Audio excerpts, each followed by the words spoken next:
Hello, everyone. You're listening to the Socially Desi Show, the podcast that motivates you to live, create, and inspire. If this is your first time here, welcome. On our show, we discuss tips and strategies with our guest speakers on how to tackle problems related to personal growth, mental health, relationships, business and entrepreneurship, and health and fitness. So hit that subscribe button and go check out our website at sociallydesi.com for more of such content. Today, I'm joined by Geeta Ramakrishnan. She's an ontological coach and the author of Amazon's #1 bestseller book, The Game of Change. Hello, Geeta. Welcome to the show.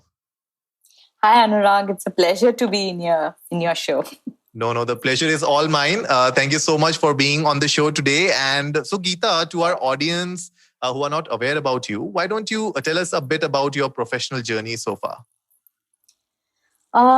So it started right from when I got married. I got married into a business family in shipping and logistics. Mm-hmm. So then I chose to be part of their HR in the group. And okay. I was taking care of, obviously, people, the appraisals, let's say the employee welfare. And this is my journey for the last almost 20 years. So basically, I'm surrounded by people. And most of my life, and I noticed that I was very patient. I am a very patient listener, and I was able to help people in their success journey. So then that gave me the confidence to take it into the next level professionally, to get certified as a coach. I got certified as an ontological coach, and then later on as a health and wellness coach. And I have an ICF certification. Basically, this certification and my experience, I'm able to present myself as a very grounded coach, so that I can offer something useful to people who come and seek advice or whatever path they want to be in.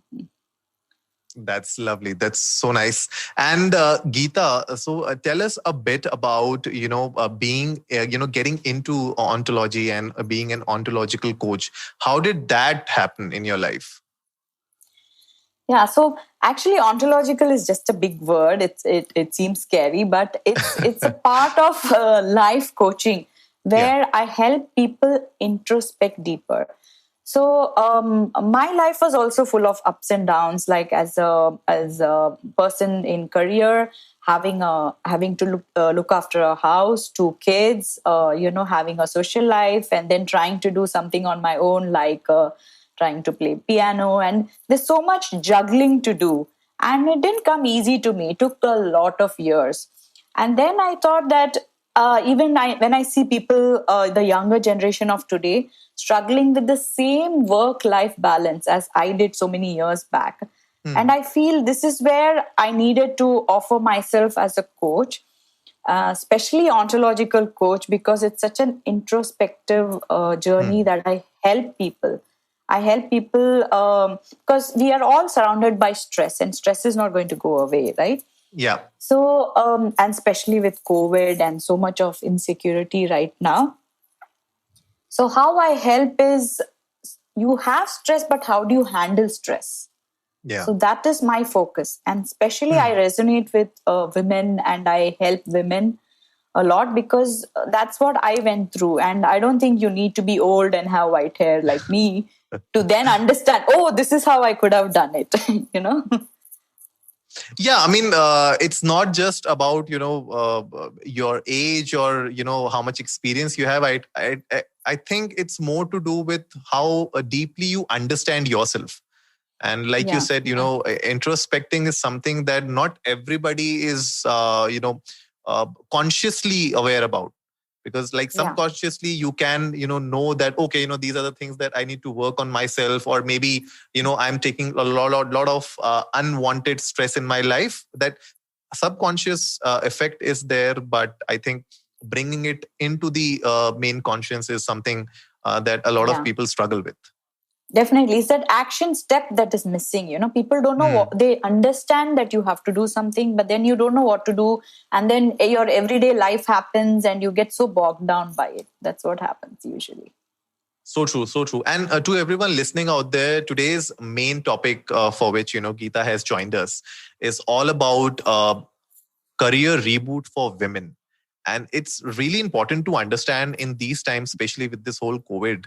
Uh, a lot of people lost their jobs. We spoke about it. Everybody was speaking about mental health. Everybody was speaking about how we should, help others. And you saw a lot of people, on LinkedIn saying open to network hashtag, that was trending. So we spoke about people who lost their jobs, but, you know, during this whole thing, we never spoke about, the kind of problems that women faced who actually, left their jobs way back, way early in their lives and could not get back into their professional lives. So that is one major issue in India, especially. And, Geeta, do tell us if this is something which is prevalent across the world as well. But in India, I think this is something which is of major concern. Yeah, definitely. So what you're talking is about especially women who have to leave jobs either because they are getting married or they have children and the responsibility increases, right? And I think it's everywhere. There are a lot of stay-at-home moms, and the thing is that if you're doing it willingly, if you just want to say no to a career and be a stay-at-home mom or just enjoy being a homemaker, which is fine, it's a fair choice. But a lot of times it does not happen by choice. That's when the issue happens. Or you take that choice very unwillingly. So during the course of your life, you start becoming resentful. And it shows up, it affects your health finally. Because truly inside you want to be that career woman and you're missing it and you feel you're missing out on something, right? Don't you agree? Well, I do agree with that. And especially, like you said, a lot of societal issues are there because of which a lot of women are not able to get back to their professional lives.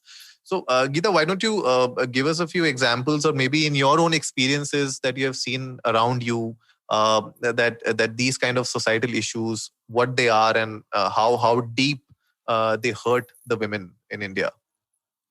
I think in mine is see, we all live in a society and we form part of a society and we want to fit in, which is a very deep rooted thing. Like I remember, my grandma telling me the story of when the king catches the thieves, and the worst punishment that he gives them is banishes them from the kingdom. And I thought, array, that's so easy. What an easy life, But actually, just think about it. When you don't belong to something, you want it's not a very easy thing. So that's what is happening in our society, where there are different, nothing is right or wrong, and people are in different levels and in different frameworks. But many a times either the husband or the mother-in-law or even the mothers, they are almost telling the daughters, like, okay, give up your job, you have to focus on your work, you have to focus on your children. And this is something I feel especially mothers have ingrained this bias in our head right from when we were young. And it's unconscious. They're not doing it, they're doing it unwittingly, actually. Like they say that, oh, you're a girl, don't laugh too loud. Or they can tell, oh, you're a boy, you shouldn't cry, So these biases, we are unconsciously even growing up accepting it. So when we grow older and when our mother says, okay, I think, or somebody says in the family that I think you should give up your job, you are almost agreeing, accepting that that's how it's going to be. You're thinking, okay, that's the norm. But the thing is, and it's not going to help you again, because you are always going to resent that no matter how many years pass by, you'll still resent that decision.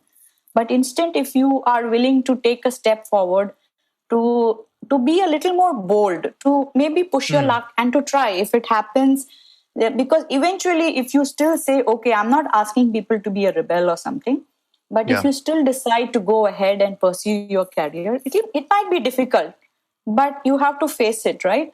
Eventually you become more confident, more happy, and your own house members are going to appreciate you for that move. That's how I have seen a lot of people across the couple that I have met,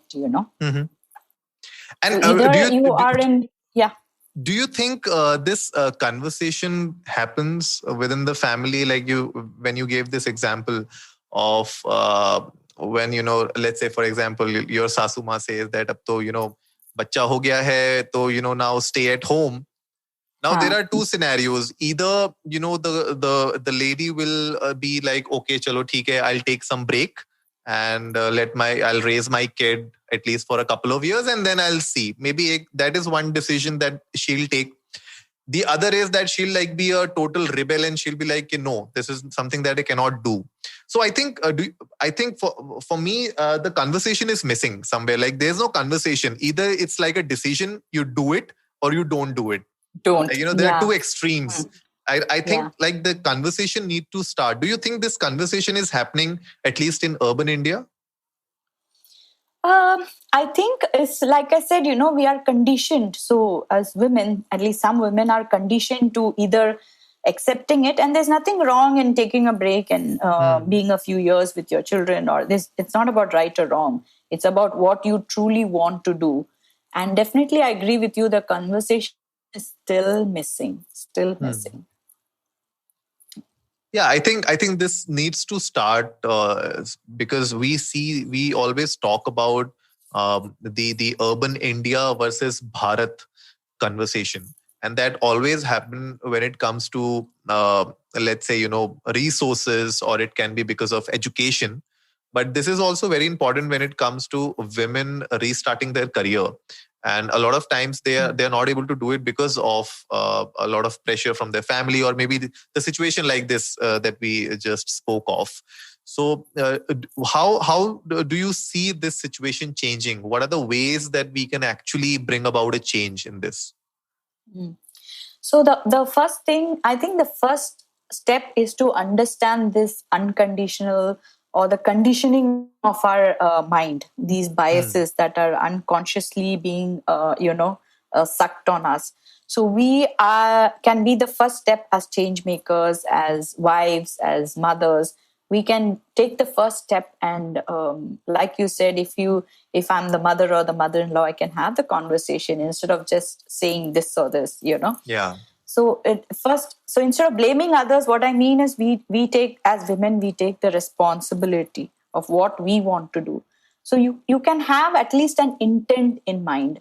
So if it so happens that you're forced or you really cannot navigate yourself, so be it. Then you enjoy that space that you have right now, because you're not in choice of that decision.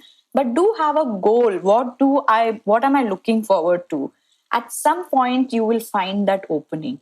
I think that's also important, because like I said, being resentful and then blaming everybody, you're not helping yourself. And if you do not take that first step to do something about it, nobody is going to help you out there. So I think we are as responsible. We can be the change makers and say we'll do something about it, rather than either accepting it just because or rebelling it. You can do something in between as well. And what are these tips that women can actually, some actionable tips that they can apply in their lives so that they're able to restart their professional career? So like I said, the first thing is actually, as you suggested, having the conversations, having a conversation with your family, because you want the family support at the end of at the end of the day, once you take a decision. And the second thing is not worrying about what others will think, how I am supposed to behave in a society as a good person or a woman or a wife or whatever it is. So you be the change maker of what you want an ideal you to look like. Yeah. So when you take that first step, you should be ready to give up a little. So maybe you cannot you maybe you're a good cook, but you cannot cook every day. You outsource it. It's fine. Yeah. You have you maybe have somebody to help your child with the homework, or maybe they can stay somewhere. There's a lot of give and take, but the end of the day, you will be happy. Be prepared to work hard. Maybe when you start your career after a break, you're still struggling a little bit. When you're open, you can try out new things, and it's okay to fail. The thing about failing is, look at it as an opportunity to pick out points, what to keep, how to move on, what to learn. So once your mind is open, you start being creative. And I also think now with COVID, one good thing is work from home opportunities. Yeah. It's actually opening up a lot for people who find women who find themselves stuck. They have this new thing of working from home, or even if you have the thirst, there are a lot of avenues. Like you can be a home businesswoman, a home entrepreneur, stay at home, and you can have a cake shop, or you can stitch buttons, Yes. for a garment. Anything, the scale is either big, small, but it is possible. So having that hope and that positiveness is what is a great step to move forward, according to me. Yeah, in fact, we saw a lot of people cherish their, passion and their hobbies during the lockdown. And we saw a lot of in fact, one of my friends, she started this. So she was very good at making Rakhi. So last year during August, she started making some custom Rakhis, and she, tried selling them out on Instagram, and it really worked for her. So a lot of side hustle we saw, people try out last year, and in fact this year also we feel that people would still continue to figure out that side hustle that they can do, or maybe even if it's not an hustle, something like a passion that they can really follow on the side, and maybe if that makes money for them also, why not? So something Yeah. like that. Yeah, you said the right word. You used the word passion. Because when you have passion, I think the idea of a typical woman going to office, in a suit, being a CEO, it sounds great, is great. But now you must understand there are other opportunities where you can earn more. And the Yeah. whole idea is to feel confident, feel that you achieved something. It need not be, if you're stuck to know, I want this, I want to go to office, I have to do this, I have to be in banking, or if you're stuck with certain things and it does not happen, that's where the friction begins. But if you're open, okay, so many years I wanted to be a banker, I put in 10 years, now I have a break. So maybe you can become something else. Like you said, you can be a Rakhi maker and do great in Instagram. So while it's good to have a goal, the path is more important. And the path and the your small wins and all that makes you grow as a person. That's what I believe. Yeah, I think that's the right and the keyword here, which is celebrate your small wins, and make sure that you reflect on them and see where it takes you in life. So with that, I really wanted to speak about your book as well. Number Mm. one bestseller, The Game of Change. I really like the name. So why don't you tell us a bit about the book, and why the name? Good one. So for me, when I was young, I did not like change. I was very structured. I still am in some ways. I like to follow processes and stick to, but so much so that I'm like blinded by, I'm putting the blinker on my own Yeah. with all these structures and does not allow me to grow. But I feel change is there, it's permanent. In fact, change is the only permanent things. And the more you change, you're open in life, it opens you up. You start you growing as a person. So that's how I got the game of change, because it's like a game. I feel Yeah. sometimes God is dropping all these things on us and saying, okay, now change, now dance. And it is our responsibility. I can blame others, I can blame COVID, I can find 100 excuses. That's what I call it. But once you start taking in responsibilities, taking a step back and seeing, okay, what is it I want to do in my life? What do I want to achieve personally, professionally, for my health? There are so many angles socially. And then I start building on it. So that's why I call this book a game of change. And it's the culmination of all my experience. And I use a lot of scientifically researched tips, tricks that we can very easily use and adapt, and then make these small baby steps, and then you build up, basically. True, true. And to everyone listening and watching, you can get these tips and tricks and strategies from Geeta, and she has been gracious enough to sponsor a small giveaway for the Socially Desi audience. So to everyone watching, Geeta, why don't you show us the book and tell us what the giveaway is? So this is the book. I hope you can see it. And it has like it's interesting. It is very easy to read. It has like pictures. It has like action points. So it's not just theory. So I'm trying to make it more practical for people to use, for people to ruminate about. And you can scribble on the book itself. Yeah, you can scribble notes. Because where you're focusing, I believe where you're focusing your attention, that tends to become your reality. So you focus on all positive things, on introspection, and then it makes you grow. So I think we can give 5 books to our listeners, right? Yes, we can. And so guys, it's going to be a week-long giveaway. And the links are in the show notes below. So go check out. You already know the drill. It's simple. Go to sociallydesi.com/giveaway. You'll find all the details there. You'll find the profile. You'll find the book. And please enter the giveaway. Try to win. There are 5 copies up for the giveaway. And we'll put the Amazon link as well in case you want to buy the book. That'll be great.